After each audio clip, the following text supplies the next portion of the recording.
chapter 8, talks between Lord Chaitanya and Ramananda Roy, and we're on text 204 and text 205.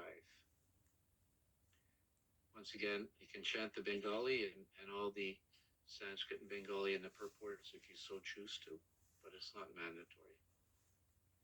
Sakivina e lilaya anyera nahi kati sakibave ye tandre kare anugati Radha Krishna Kuncha Shiva Sadhya Sevaya Say Sadhya Paite Ara Nahika Upaya. Without the help of the gopis, one cannot enter into these pastimes. Only one who worships the Lord in the ecstasy of the gopis, following in their footsteps, can engage in the service of Sri Sri Radha Krishna in the bushes of Vrindavan. Only then can one understand the conjugal love between Radha and Krishna. There is no other procedure for understanding. Only one who worships the Lord in the ecstasy of the gopis, following in their footsteps, can engage in the service of Sri Sri Radha Krishna in the bushes of Vrindavan. In other words, the very intimate pastimes of Radha and Krishna can only worship by the mercy of the gopis, and the mood of the gopis. Purport. The means for returning home, for going back to Godhead, is devotional service. But everyone has a different taste in the Lord's service. One may be inclined to serve the Lord in servitude, dasiras, fraternity, sakyaras, or parental love, vatsalya ras. But none of these can enable one to enter into the service of the Lord in conjugal love. To attain such service, one has to follow in the footsteps of the gopis in the ecstasy of Saki Bhava. Then only can one understand the transcendental mellow of conjugal love. In the Ujvala Nilamani, Saki Prakarana 1, Srila Rupa Goswami advises, Prema Lila Viharanam Samyak Vitarika Saki Vishramba Ratna Peticha. One who expands the conjugal love of Krishna and his enjoyment among the gopis is called a Saki. Such a person is a confidential gopi in the conjugal affairs. Such assistants are like jewels in the form of Krishna's confidants. The actual business of the Sakis is described thus in the Ujvala Nilamani. So Krishna is the hero, Nayaka, and Radhika is the heroine, Nayika. The first business of the gopis is to chant the glories of both the hero and the heroine. Their second business is to gradually create a situation in which the hero may be attracted to the heroine and vice versa. Their third business is to induce both of them to approach each other. Their fourth business is to surrender unto Krishna. The fifth is to create a jovial atmosphere. The sixth, to give them assurance to enjoy their pastimes. The seventh, to dress and decorate both hero and heroine. The eighth, to show expertise in expressing their desires. The ninth, to conceal the faults of the heroine. The 10th, to cheat their respective husbands and relatives. The 11th, to educate. The 12th, to enable both the hero and heroine to meet at the proper time. The 13th, to fan the hero and heroine.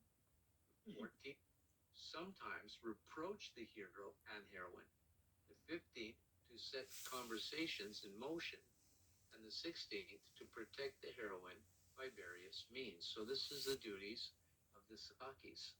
There are 8 principal Sakis, or the confidential gopis, in the inner circle, you could say, of service to Radha and Krishna. And they have specific purpose. And these are the specific purposes. These are their duties to, make sure that the heroine and the hero, they come together, to make sure they dress both of them, to make sure, that they come together create a nice atmosphere, assurance that they're to enjoy that, ensure that their pastimes, they enjoy the pastimes. They dress both the hero and the heroine. They expertise in expressing their desires.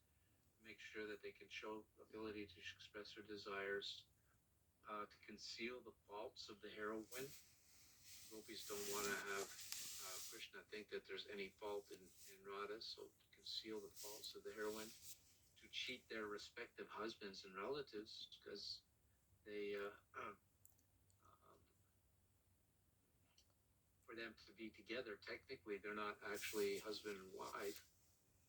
But in another sense there is, but it's a very intimate pastime. I'm not going to get into that. Generally, Krishna and Radha are not husband and wife. So they have to keep them, concealed from the relatives. To meet, arrange for meetings at the right time. I like this. So there are 15 responsibilities or 15 services that the Sakis, intimate gopis, inner circle of gopis, engage in for the pleasure of Radha and Krishna, the hero and the heroine. Thank you, Prabhu. Some materialistic sahajas who cannot actually understand the pastimes of Radha and Krishna manufacture their own lifestyles without referring to authority. Such sahajas are called Sakhi Biki, and sometimes they are called Gauranagri. They believe that the material body, which is fit to be eaten by jackals and dogs, is enjoyable for Krishna. Consequently, they artificially decorate the material body to attract Krishna, thinking themselves Sakhis. But Krishna is never attracted by the artificial grooming of the material body. As far as Srimati Radharani and her gopis are concerned, their bodies, homes, dresses, ornaments, endeavors, and activities are all spiritual. All of these are meant to satisfy the spiritual senses of Krishna. Indeed, they are so pleasing and endearing to Krishna that he is subjugated by the influence of Srimati Radharani and her friends. They have nothing to do with anything mundane within the 14 planetary systems of the universe. Although Krishna is attractive to everyone, he is nonetheless attracted by the gopis and Srimati Radharani. Hare Krishna. Okay. All right, I have it. Thank you. Sorry to interrupt. If you like, you can start at the beginning of the paragraph again, because I disturbed everybody. Okay, I'll do it. One should not be misled by mental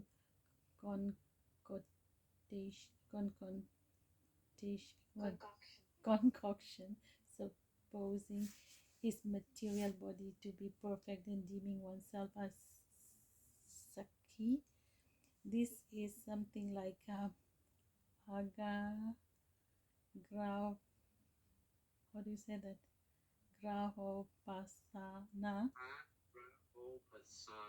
That is a Mayavadi's worship of his own body as a supreme.